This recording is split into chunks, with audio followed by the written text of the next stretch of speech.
Bonjour à tous et bienvenue dans la revue des titres de ce mardi 6 août de l'an 2024 sur Dabarou TV. Nous commençons par le quotidien. Maison Dabarou qui titre en manchette ce matin pour réussir sa mission de fertilisation, de plantation d'un acadier dans 43 communes. La FENAPAB renforce les capacités de conseil agricole et PSP. Festival international de danse et exposition patrimoniale. Sonia Salanon annonce une troisième édition très sensationnelle. Le matinal riposte contre la menace terroriste au Bénin, des caméras de haute portée pour l'armée.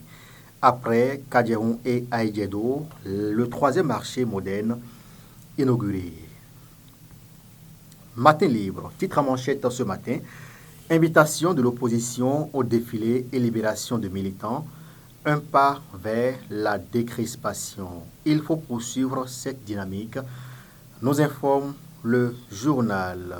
Libération provisoire de l'ex-DG ABSA, tout ça pour ça, trop de précipitation dans ce dossier. Nous passons au quotidien Soleil Levant.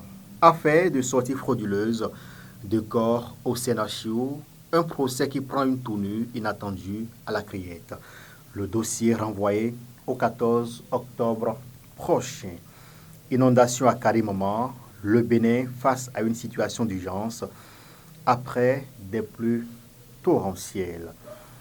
Et puis nous passons au quotidien Fraternité. Le quotidien de Mélaton titre à manchette ce matin. Évaluation des politiques et des institutions nationales CPIA 2023. Le Bénin deuxième en Afrique. Des réformes structurelles pour un secteur privé dynamique. Daibi Info. Mauvais accueil et négligence des patients dans les centres de santé et hôpitaux quand l'inconscience professionnelle rime avec la désinvolture. Politique dans la 10e circonscription électorale. Quel avenir pour les FCBE s'interroge mon confrère. Le pays émergent. Participation des clubs béninois aux compétitions de la CAF. Le président Mathurin de Chacus met la pression sur Coton FC et Dadje FC. Des mises en garde sévères en quart d'élimination dès le premier tour.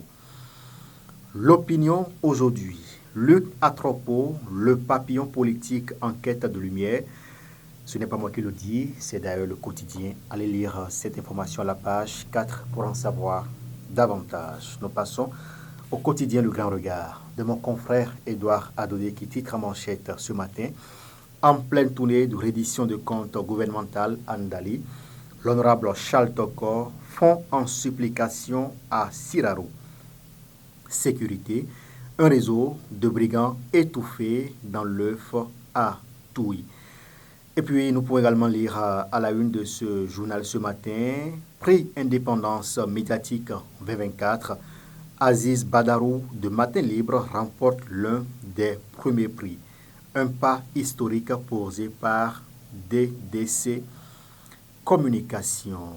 Le Béninois libéré, titre à manchette ce matin, interview exclusive du leader du CNPS, du CNSP, après la visite de la délégation nigérienne au Bénin. Pourquoi Tiani croit encore à des mensonges conçus de fil blanc? L'aéroport de Tourou, en l'état, ne peut accueillir un vol de nuit. Le passeport diplomatique offert à Kemi Seba le fait délirer, nous apprend le journal. Et puis, nous finissons par ces quelques titres à lire à la une du quotidien d'Abarou, cours de vacances à Parakou, une opportunité pour renforcer la capacité des apprenants pour un meilleur traitement médiatique des sujets liés à l'avortement, une vingtaine de journalistes formés à Cotonou. Nous terminons par ce titre. Commune de Ouessé, la police républicaine démantèle un réseau de braqueurs. Ce sera tout pour la revue des titres de ce jour. Mesdames et messieurs, merci de nous avoir suivis. Merci également aux équipes qui ont contribué à sa livraison. Portez-vous bien et très bonne journée de travail à chacun et à tous.